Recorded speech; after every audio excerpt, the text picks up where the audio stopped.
दोस्तों, भाद्रपद के शुक्ल पक्ष के चतुर्थी को गणेश चतुर्थी के रूप में मनाया जाता है। ये पूरे भारतवर्ष के अलावा कुछ और देशों में भी गणेश चतुर्थी के दिन गणेश भगवान की विशेष पूजा अर्चना करके गणेश भगवान जी से मनोकामना पूर्ति के लिए गणेश चतुर्थी को मनाया जाता है। दोस्तों, आइए आज के इस वीडियो में हम गणेश चतुर्थी के महत्व के बारे में हम जानेंगे और गणेश चतुर्थी क्यों मनाया जाता है और इससे मनाने में हमारे जीवन में हमको क्या लाभ प्राप्त होता है। इन सभी विषयों के मुद्दे पर हम बात करेंगे। तो आइए हम गणेश चतुर्थी के बारे में बात करते हैं।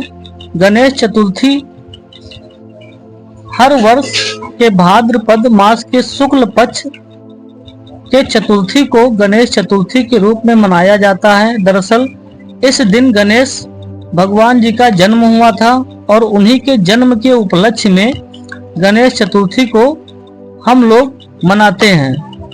कहा जाता है कि गणेश चतुर्थी 10 दिनों तक जो भी भगवान गणेश की पूजा अर्चना विधि विधान के अनुसार करते हैं, उनके जीवन में गणेश भगवान जो कि रिद्धि सिद्धि के दाता हैं, उनके जीवन में भगवान गणेश रिद्धि सिद्धि देते हैं और उनकी हर मनोकामना पूर्ति का आशीर्वाद देते हैं और उनकी हर मनोकामना को पूर्ति करते हैं। तो आइए हम जानते हैं कि गणेश भगवान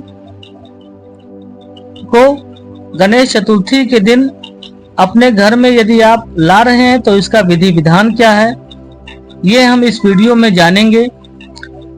पर इसके पहले यदि वीडियो आपको अच्छी लगे तो वीडियो को लाइक अवश्य करिएगा और कमेंट में यदि आप गणेश भगवान के सच्चे भक्त हैं तो जय श्री गणेश अवश्य लिखिएगा।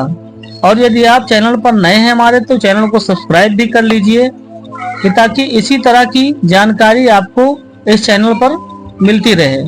तो आइए हम शुरू करते हैं। बात कर रहे थे कि गणेश चतुर्थी के दिन यदि हम अपने घर में गणेश भगवान की मूर्ति लाते हैं गणेश चतुर्थी मनाने के लिए तो इसका विधि विधान क्या है। तो दोस्तों, आपको बता दें, यदि आप गणेश भगवान की मूर्ति गणेश चतुर्थी के दिन अगर आप लाते हैं तो इसके पहले आप जिस स्थान पर गणेश भगवान की मूर्ति रखना चाह रहे हैं अपने घर में या अन्य स्थान पर, तो पहले उस स्थान पर आप आसन लगाइए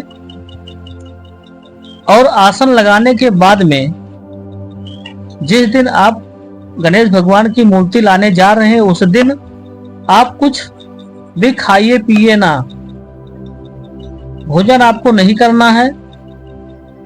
जब गणेश भगवान को आप घर पे ले आए, उनको आसन पे रख दें, उनकी पूजा अर्चना करने के बाद उनको आप भोग लगाइए,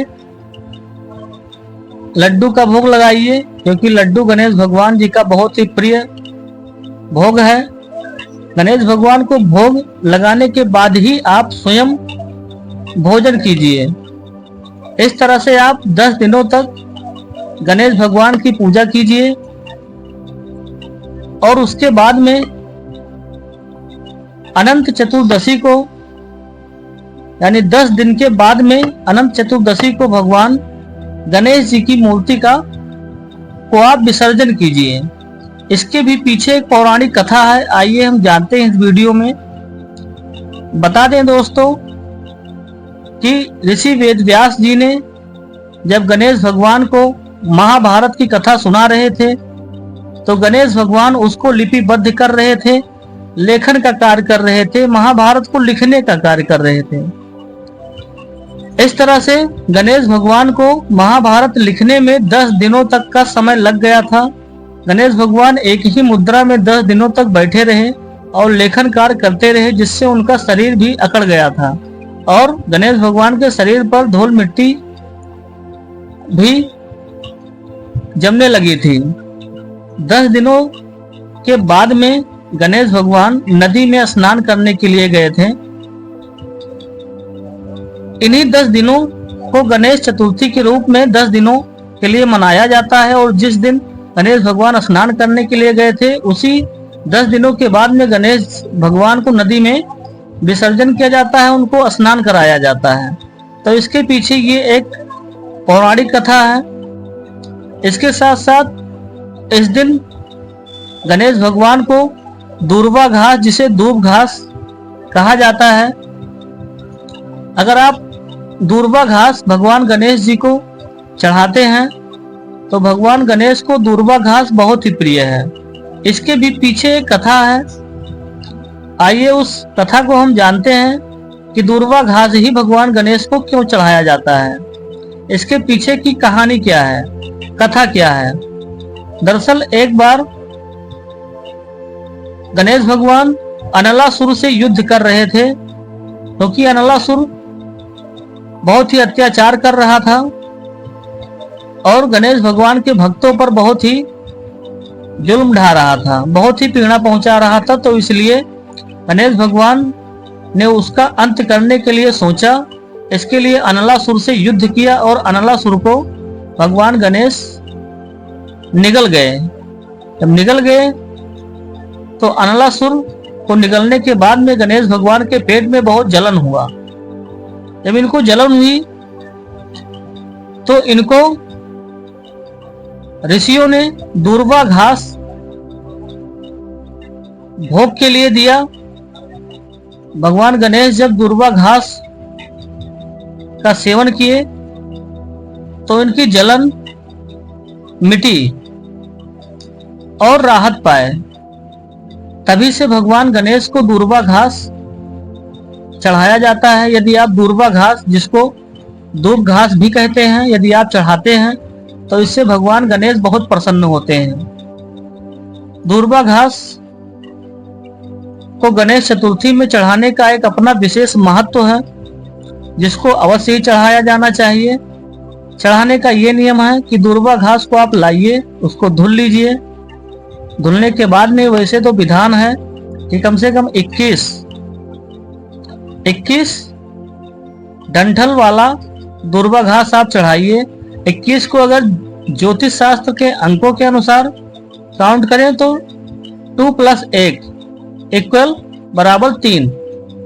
तो आप 3 की मात्रा में भी दूर्वा घास को चढ़ा सकते हैं।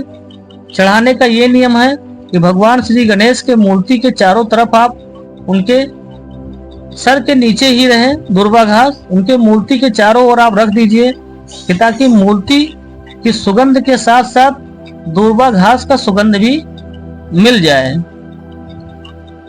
इससे भगवान श्री गणेश बहुत जल्दी प्रसन्न होते हैं। उनका प्रिय ये भोग है दूर्वा घास।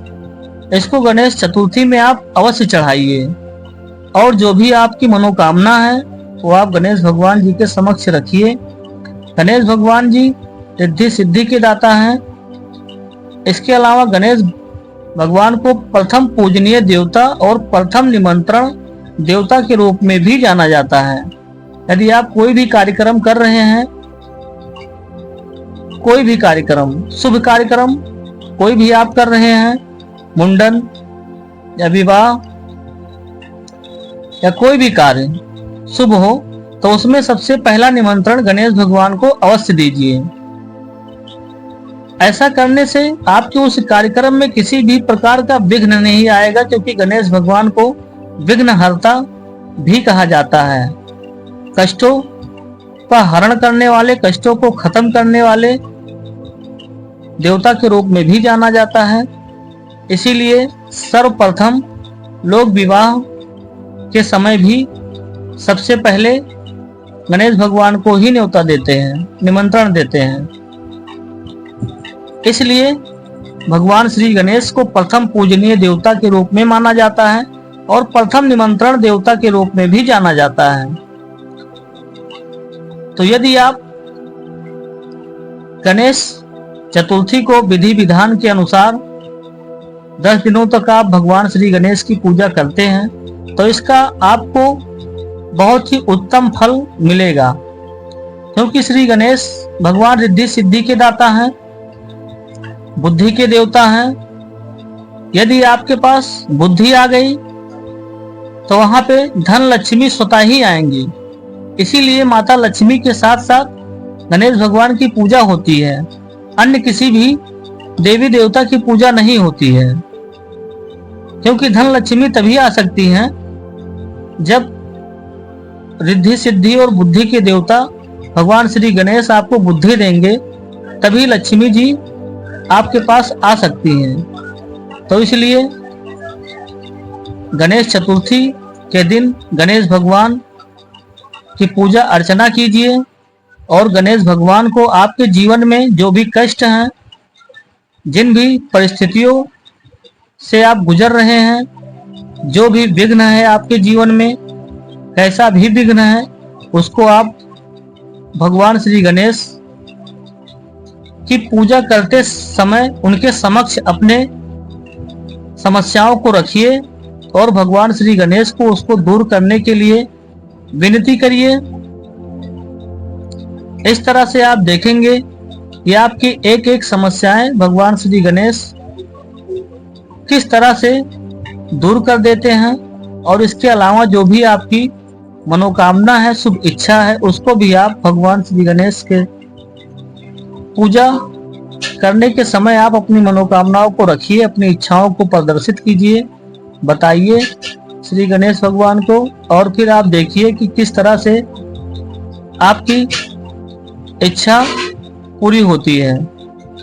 आपकी जो भी समस्याएं हैं, जो भी मनोकामनाएं हैं, गणेश भगवान जी के समक्ष रखने से वो सभी समस्याएं समाप्त हो जाएंगी, और जो भी आपकी मनोकामनाएं हैं, वो सभी मनोकामनाएं आपकी श्री गणेश भगवान पूरी कर देंगे। तो दोस्तों, इस वीडियो में यहीं तक। यदि आपको वीडियो में दी गई जानकारी अच्छी लगी है तो वीडियो को लाइक कर दीजिएगा और इस जानकारी को अपने शुभ चहेते लोगों तक शेयर कीजिए। और यदि आप हमारे चैनल पर नए हैं तो चैनल को सब्सक्राइब कर लीजिए, कि ताकि इसी तरह की लाभप्रद जानकारी आपको हमारे चैनल पर मिलती रहे। फिर मिलेंगे आपसे इसी तरह से एक नई जानकारी के साथ एक नए वीडियो में। जय श्री गणेश।